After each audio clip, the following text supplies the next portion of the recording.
How's it going, friends? This is Bill MacDonald, the writing doctor, and today you get the privilege of watching part 3 of our modeling the editing of passages and essays using CUPPSS with 2 P's and 2 S's. If you didn't watch the free part 2 version, I suggest you go back and look at that first. Scroll on my Facebook in the ELAR Writing Club. And if you didn't watch part 1, where you get all the PDF files and an updated version of my binder and a 4-hour webinar recorded included for $15, it's a great value. I suggest you take us up on that. Email me at writing_doctor@yahoo.com if you have any questions. My website is right there underneath it. If you click there, you can look under video webinars for writing and reading. My Teachers Pay Teachers page is listed here as well, the right prescription. And if you're following me on Facebook or would like to, you can just type "May the Fours be with you" instead of looking for a friend, and you'll find me. You can join the group and I'll accept you. And you'll get to see lots of free videos like this one. You just happen to be blessed because there wasn't enough time to share in the paid webinar for part 1 all the things that needed to be shared. So you guys get the benefit of seeing a little bit of strategies based on editing with CUPPSS. So let's start off by talking about CUPPSS. Most of you have CUPPSS with 1 P and 1 S, and that's basically capital. That's why there's a cap there, where you underline capitals, proper nouns, and titles. Usage is subject verb agreement, where we use Spider-Man's head to connect with his body. In his subject, you think, is it singular where there's one finger sticking up there? Or is it plural subject, the person, place, thing, or idea? Is it first person? Is it second person? Or is it third person? Is the predicate, the action, the verb, is it past tense? Is it present tense, pointing down? Or is it future tense, pointing to the right? Is there a complete thought? Red shoes, red stop sign, called a period, an exclamation, or a question mark. Punctuation is like a street. Every sentence is like a street that has a stop sign at the end that is red, or a caution sign that is yellow, where we slow the sentence down with commas, semicolons, colons, and apostrophes, contractions, opening and closing quotation marks. All those are yellow punctuations. And the last letter that you typically use is spelling, where in my trainings, you don't just see the word, you open your mouth and say it. You hear and listen to every syllable, how it sounds, using your antennas and ears to hear it and listen, and using your eyes to take pictures. That way you can think in your brain what spelling rule or pattern is being taught here.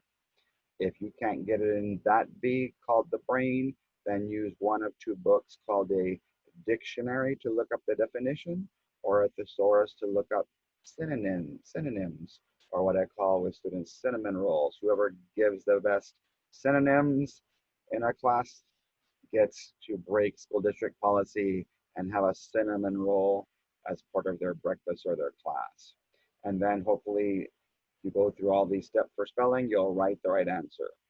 The second P has to do with penmanship, where you have your hands open, your hand open like that. That's Iron Man, because no letters are touching, and that's what print letters are supposed to look like. That's Prinsive, where they're writing print letters, but they're smashing them together. Well, we should teach them cursive all the way down to 2nd grade. And so print is this, and cursive is this superhero where all the letters are touching appropriately. And starting next year, 25% of the questions are going to be open-ended or short answer, which means your students are going to have to write words, phrases, or perhaps complete sentences in response to all subjects and all grade levels. So I suggest we start that all the way down to kinder. And that's what my swag training is going to be about on Thursday. How to ask grade level appropriate questions to your students where they can all answer with their mouths and or their pencils in a complete sentence without multiple choice. The S that most of us are leaving out is the S that has to do with sentence boundaries. Whenever it says what is the correct or best way to write a sentence or sentences, they're saying that the sentence is either a run-on or a fragment, or that the sentence has a complete thought, the two sentences that are being looked at, sentences plural, and that the other one is a fragment, that it's missing the subject or the predicate.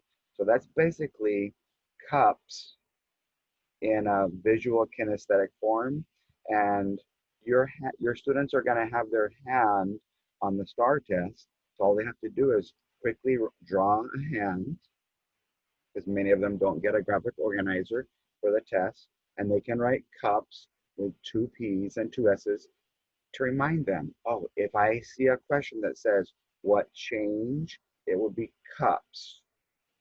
Capitalization, usage, punctuation, or spelling. In most cases, if the question says, what is the correct or best way to write a sentence or sentences, then that's the sentence boundary that many of us are not practicing, and the penmanship, very few of us practice. We need to make sure we start asking open-ended questions, because starting in 21, 22, all of us in all grade levels and subjects, from my understanding, are going to be asked short answer, open-ended questions. So with that in mind, let me show you quickly the other hand. This one is based on revising. So if you attended my training, my second week, it was called revising, merging the reading and the writing worlds for ELAR and revising teachers. And so if you have to revise a whole paragraph, like it says on these red words in the palm, there's my palm there, or the whole passage, then we use the fingers of a hand to add, remove, replace, or move sentences for a whole paragraph. If the thing is about a whole passage, then sometimes you're going to be asked questions like focus, thesis, position. For reading, it's main idea. For reading and writing, it's main idea and topic sentence. We have to add a topic sentence or remove one that's too vague and put one that's more specific. For reading, they'll say, what is the summary? But is it some, all of it? Or is it some, just some of it, maybe one paragraph or two or three paragraphs? For fourth and seventh grade, they might ask a question, what is the best central idea statement that could be added? Or in seventh, what is the best controlling idea statement? And a controlling idea controls everything. A central idea is the center of everything. And so whichever one they pick, what is the best focus of this story? What is the best summary of this whole passage? What is the main idea of this paragraph? I'm pointing up because my thumb is my topic sentence. And so the reason I'm showing you this one today is because in the passage that's editing that we're going to look at, we're going to check the P purpose. We're going to read the instructions and find out that it's an informative passage, that's ELAR, also known as expository, where you explain. And so everything in a passage in both reading, editing, and revising ties together. And so depending on the question, I'm going to be able to use the acronym TIES or the alliteration of all these things that POM starts with, to help us understand. For example, in this passage we're going to look at, the person who wrote the passage says we a lot and us. So they're involved in that passage. So that's something that you can look at. Another thing you're going to check sometimes is what tense is the verb in each paragraph or in the passage, because if it stays in present tense for editing, your whole passage has to be in present tense. If it's in past tense, then your passage should be in past tense. So basically, if you think of editing and revising as an emergency room, we need our hands to draw one hand for revising strategies and another hand for editing strategies. So let's take a look at the only questions that I didn't go over in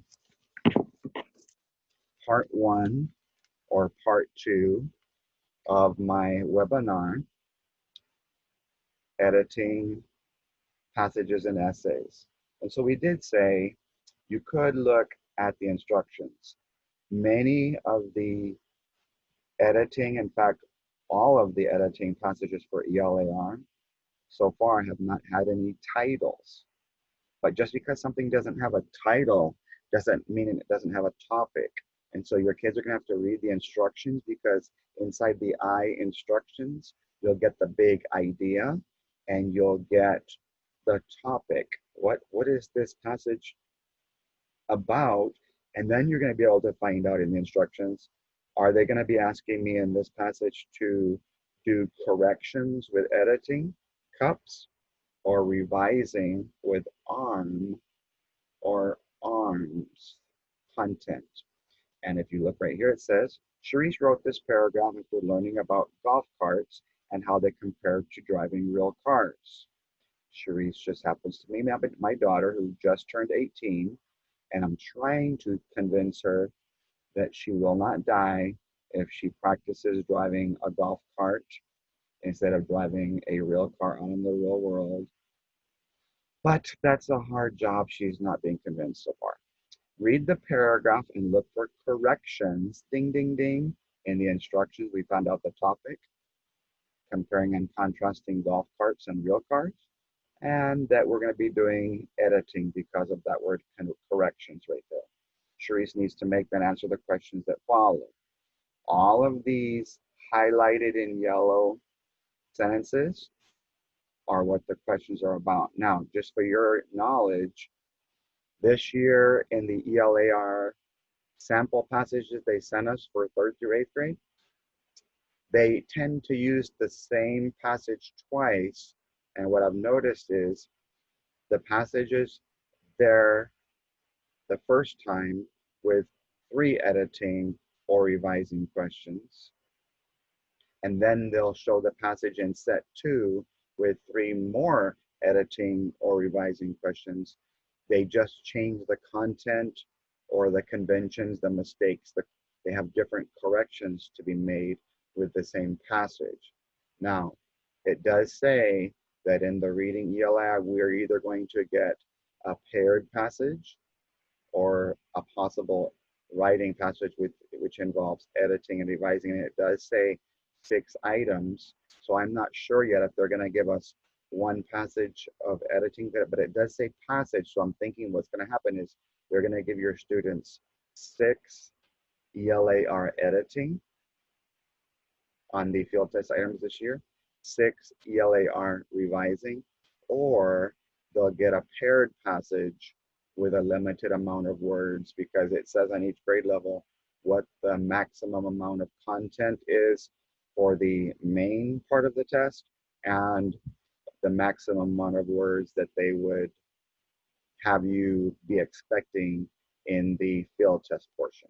So I don't believe in doing entire passages in terms of reading for a revising or editing, because all they're going to ask your students is about 1 sentence or about 2 sentences at most in editing. And revising, there's only 1 question that could be about the whole passage, And that's that one that says, what central idea could be added to be a clearly written statement about the whole passage? What sentence could be added to clearly state the focus? And so I don't want to do those questions first when it comes to revising. I would do that question last. I want to focus on arm, adding, removing, replacing, or moving one word first, or one phrase, or one transition, or one sentence inside a paragraph, or combining sentences. Make sure you take the rigor of STAR and start at the bottom of the arm, words, phrases, changing the order, transitions, before you start working on adding whole sentences to paragraphs and sentences to whole passages. That's just a common sense approach to take to writing with kids who struggle. So there's only 5 questions in this passage that I haven't gone over yet. Questions 1 through 5, for those of you in part 1, that's going to be on page 9. We learned rules is read the question, underline, and label the question. So what change should be made in sentence 2? We highlighted, or we could underline change. We bracketed, labeled sentence 2, and we write cup because whenever it does say change, look at my writing folder that's included as part of your recorded webinar of part 1. When it does say what change 80 to 90% of the time for editing, what they're saying is, hey, warning, this is a question about regular cups, capitalization, usage, punctuation, or spelling. If it does say, which I included in part 2 of the webinar, what is the correct way, best way to write sentence? That's raw. Is it a run-on or fragment, question mark, or is it regular cups? Most of the time, it's a raw, a run-on or fragment. The third way that your kids might see it is, what is the correct or best way to write sentences plural? That means that the first sentence is complete sentence, and the second one is a fragment, or if you flip it, that the first sentence is a fragment, and the second one is a complete thought called a sentence. You need to watch part 2 of this webinar if you did not see me working on those 2 questions that are inside this passage we're looking at right now. And that's that other S, checking for run-ons or fragments. So there's your editing using my ELAR advanced writing folder. And on the bottom part is the revising, where you're fixing content, the organization and develop, where you're adding, removing, replacing, moving words, phrases, transitions, or sentences. The only reason it says paragraph, if we're talking about an essay, you might have to take out a whole paragraph if you're doing expository and you're asking your students to write a story, or if they were writing a story and you were asking your students to write expository. That's the case that happens most times. So all of that arm is being done to the IBC root beer, or introduction, body, conclusion. So sentence 2, and before we go look at it, your students need to label so they can show you what's going on inside their head. Changing similar to similar is spelling. Change method to methods is usage, because they want to know how it's being used. Do I need the singular or the plural form of the word methods? Change car, apostrophe S, singular possessive, to cars, plural. That's also used because your kids have to go look and see, how is it being used in the sentence? Or change a to and. Think of this saying called opposites attract. If I say, I have a apple, well, a is a vowel, apple starts with a vowel, that's not opposite. We need consonants to be connected to vowels, and vowels to be connected to consonants. So let's switch that. I have an apple.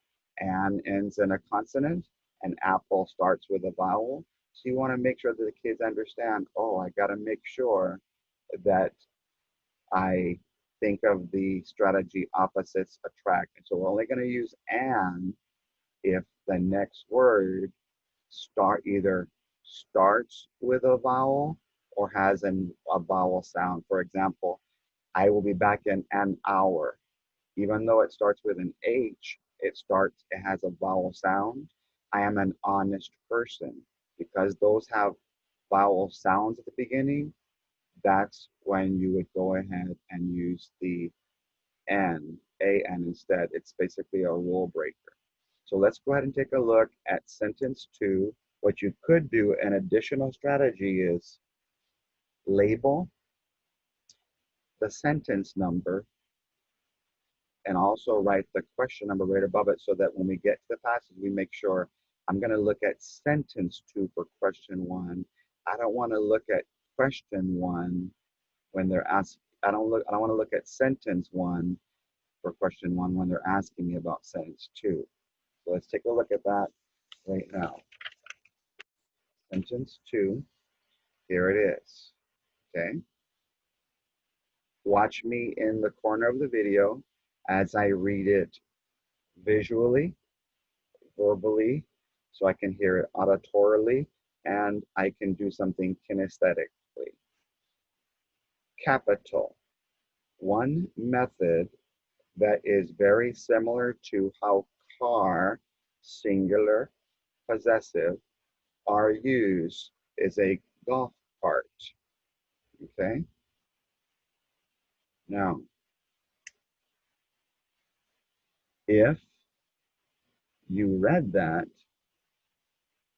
because there's an apostrophe, a contraction, unless you can show possession of the next word, you know that you cannot have an apostrophe. So what I suggest you do is have your kids draw a vertical wall right in front of the apostrophe of the contraction to see, can I own whatever the next word is? Because I can't, I already know that the best choice is change car, singular, possessive, where I toss an imaginary ball up in the air because apostrophes, contractions are up there. So let's check a look and see. There is the answer right there, letter C. So I'm going to choose C. There's no such thing as similar with ER. It sounds that way, but it doesn't look right. So I'm going to eliminate that one. I selected C. Change method. It said one method. So I wouldn't change it to one methods. That doesn't sound right. Let's take a look at and to see how it sounds.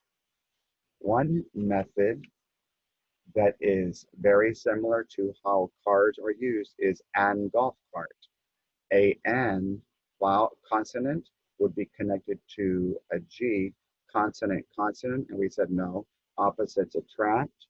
And so this breaks the opposites attract rule. And so I'm not going to put letter D. So I've already eliminated 3 and I've selected 1. If you want, your kids can practice bubbling before they bubble by filling in their tiny circle, placing a C, and even putting a C again up here on the left-hand side where the 1C in the book will make sure it matches the 1C in the Scantron whenever you tell your kids to do that. Now, since I've read the question and that sentence in the passage, I can put two check marks. I've underlined and labeled in both places, 2 check marks. I've eliminated 3 answers, 3 check marks. And I've pretended to select my answer in the book and the Scantron. And so there you go, number 1. Question number 2, what change, read, underline, label, should be made in sentence 4? As soon as they see change, they can write cups, but that's the kind of mistake they're going to see. Question number 2 is about sentence 4. It says, insert a comma after steering. So I went ahead and placed the comma after steering. That's a punctuation thing. Think about this. Commas come on down, apostrophes, commas come on down. They look the same, but they're different. Insert a comma after wheel, punctuation. Change break to break. That's spelling because it's a homophone. So are we talking about a brake, that a, a, a pedal that we push to stop? Or are we just taking a break, like spring break? Are we taking a rest or a pause? So there's a little bit of a difference between those two. So we've got to look and see which kind of break we're talking about. And then our last one says change pedal with a D to pedal with a T. One is usually put the pedal to the metal. It's metal is a type of steel. And so are we talking about when you go or stop pedal, because it's gas or brake pedal, or are we talking about a flower? And so we've got to check and see which one's which inside the passage, because in pedal and pedal sound very similar. So we have to make sure we check sentence 4 to get ourselves on the right page. Capital. There is a steering wheel, a gas and brake pedal, comma, and even a place we can insert a key, period. I'm making the punctuation verbal and kinesthetic because I bounced my imaginary ball on the floor. I pretended to put on a cap because there was a cap. I would bounce for the comma on the table, a shorter bounce for a shorter pause. My brain made me pause somewhere, and if you were paying close attention, you could hear it. But let's check one at a time the answer choices. Let's try first doing a comma after steering. Capital. There is a steering comma wheel. No, because steering describes the wheel. I would not want to separate. So I would make sure that I would right there. F says to put a comma there. I don't think placing a comma right there would work. G said insert a comma after wheel. I would do that if there's a comma in the series. Let's see if there is. There is a steering wheel comma. This is G. A gas and brake pedal comma. Steering wheel comma. Let's try this one. Steering wheel comma. Gas and brake pedal comma. And even a place where we can insert a key. That's how golf carts and real cars compare.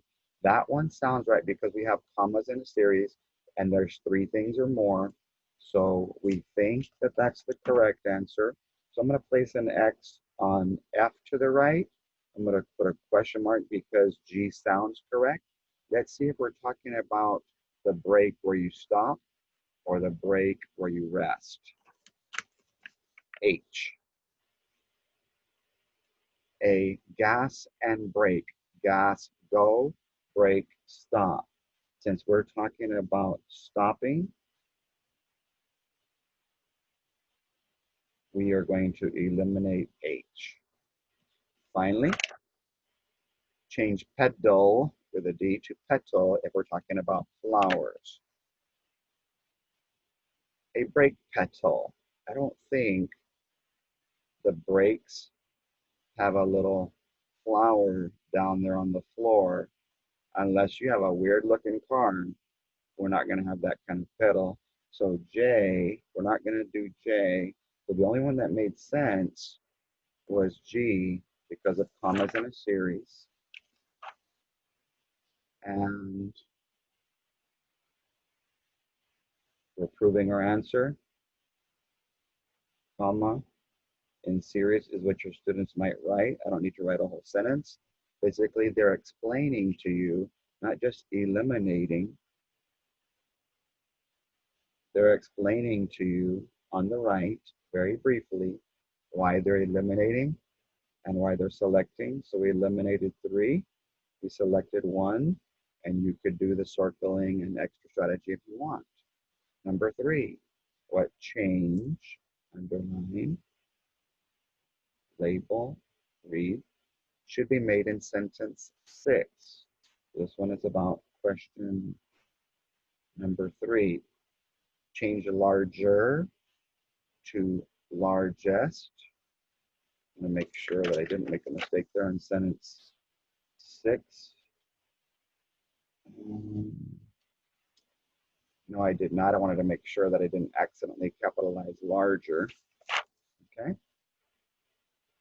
Change larger, capital larger to capital largest. So your kids could write usage, how is it being used? Are we need to go to comparative, from comparative to superlative? We'll find out in a moment. Change thousands, ANDS, to thousands, ENDS. And my brain has never seen that version before, but it sounds right. It just doesn't look right. So your kids who have seen that word enough times in math are going to be able to eliminate letter B because that spelling word just doesn't look right. C, change road, the noun, to road, past tense, the verb. And so you can have your kids draw a little backwards arrow. It means that we did something in the past. So we'll see which one's correct. Change cities, plural, to cities, plural. That means only one of these plurals can be correct. And based on knowing the singular city to plural, consonant Y, we're supposed to drop the Y and add I-E-S. And so my brain is already going to tell me, without even having to look at the sentence, this is the consonant Y, I-E-S rule. There's no such thing as cities with a Y. And if you notice, watch this, little bit of extra credit here. Singular possessive, cities, sounds just like cities. Another one. Plural possessive, cities, sounds just like cities. So you better make sure your kids practice. That one is plural, cities. That one is singular possessive. And this is cities, apostrophe, plural possessive. And like I shared with you earlier, if your kid will draw the wall in front of the contraction, you'll be able to see, is this owned by one city or is it owned by multiple cities? So let's check A and C to find out why they're wrong, because we can already tell based on our knowledge of grammar rules that we are going to select letter D. Let's find out why we don't want to put largest and road the verb. Okay, sentence 6. Capital. One of the reasons that makes a golf cart easier to drive, larger city, capital larger cities, and that's the one that we want to change. Largest cities, we're only comparing smaller to larger, so no, I don't need to change that. This is question number 3, so that would be A. Can have thousands, we already know that we're not going to change that one, of people on the road, on the place. It's not me doing something in past tense, so I'm not going to change this to past tense at the same time. So the rule was consonant Y, consonant Y, singular to plural, you drop the Y in that IES. So I would suggest you do an extension of that. Have your kids practice several consonant Y, singular to plural, to make sure they get that, like county, country. Those are all singular, plural, consonant Ys, and you can even practice geography because city, county, state, country, continent, planet. Some of those are consonant Ys, and some of them just need an S at the end. All right, 2 more and we're done. Thanks for your patience. Number 4 says, what change, read, underline, label, what change should be made in sentence 7? That's going to be question 4. We label cups because of the word change.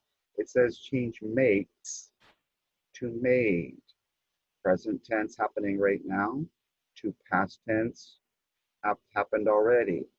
That would be usage. Change than to then. Well, it depends on how they're being used. Are we talking about a comparison? Are we talking about a time? H, change they, plural, to it.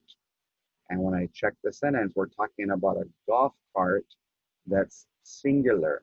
And I'm going to tell you right up front that this mistake that I made on purpose in this question, this sentence, is made by both adults and children alike.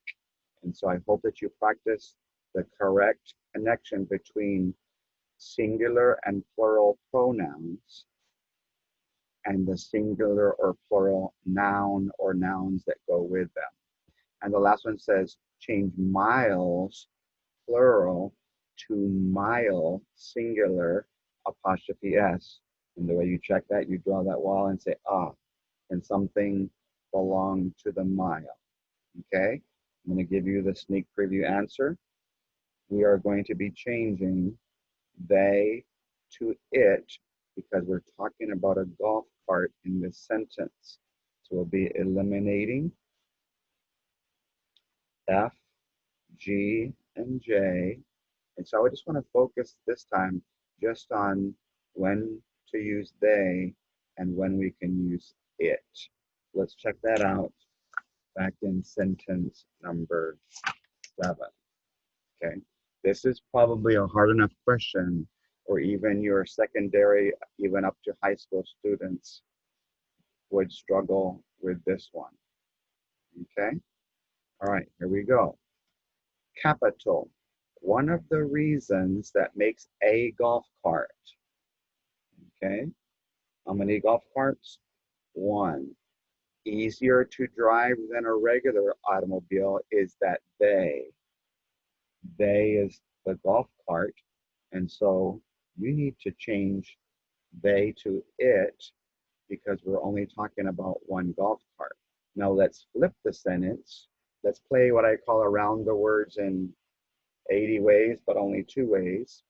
One reason that makes golf carts, plural, easier to drive than regular automobiles, singular to plural, is that they, plural, can only reach a maximum speed of 20 to 25 miles per hour. So that's what I would recommend that you do. Make sure your kids make a verbal and mental connection between the noun that's being talked about and the pronoun they use to describe it after the fact. Even if it's the sentence before, sometimes your kids have to make sure they check, is the sentence, if this sentence only has the pronoun, then I've got to check the sentence before to check the noun to see if it's singular or plural, because that's going to throw your kids every single time. In fact, It's been tested a few times in all grade levels that way, and most kids don't bother to check the previous sentence when they can't tell from the sentence that they're on. So that one was letter H. Last one. What change, read, underline, label, should be made in sentence 8? Underline change. We've labeled sentence 8 with a bracket. We've labeled cups. You want for extra credit, your kids can write question number 5. So we make sure that question 5 is about sentence 8, not that we look at sentence 5. Change company, lowercase, to company, singular. So if the name of the company is there, we'll capitalize it. Proper noun. Change chose, past tense usage, to choose, I choose you, or I will choose you. That could be in present or future. Themselves, plural, to themselves. I saw this tiny mistake, so when you email me after seeing this, those of you that bought part 1, I've already fixed this mistake inside the PDF. So change themselves, more than one, to themselves. That's a commonly made mistake. Or change carts to capital carts. So you've got 2 capitals. One of these is a proper noun, or we need to be in present or future tense.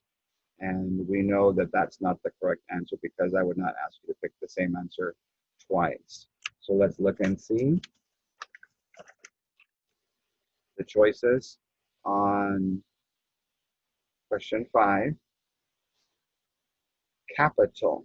Perhaps that is why one golf cart company, they didn't name the company here, so I don't need to put a capital. In the Rio, capital Rio, capital Grande, capital Valley, our valley's complete name, chose in past tense, this company chose to call themselves that name, so I don't need to change it to present. To call themselves, let me just double check something there. Capital Easy, capital Go, capital Golf, Carts. Since their entire name is Easy Go Golf Carts, I do have to capitalize that last word. And some of your kids will get a little bit lazy. They'll check some of the proper noun, but they won't check all of it. So make sure they check and they do that kinesthetic thing. Oh, wait, the last word for sure of the title needs to be capitalized. This is the title, the name of the company.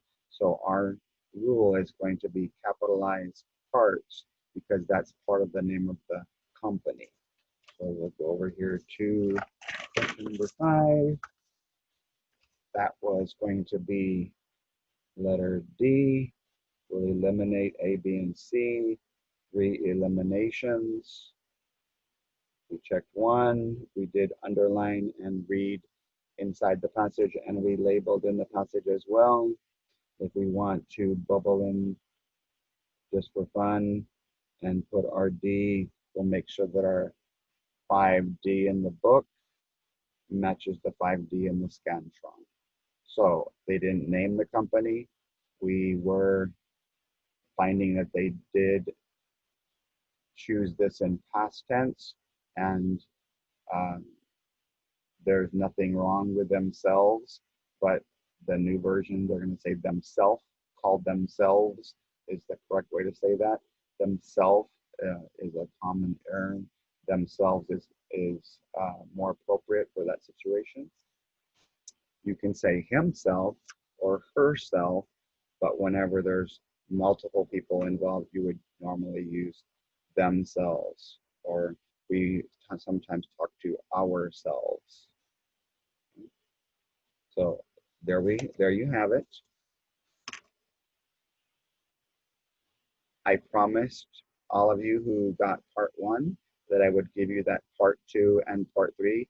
Now, if you purchased the recorded or live version of the webinar and got the handouts, I mentioned to you that if you teach high school, I'm going to write one more passage that's higher level, that's on a much more rigorous level, that'll involve lots of things like dependent clauses and uh, combining sentences with coordinating conjunctions and semicolons and colons and very high level cups that many kids make mistakes with.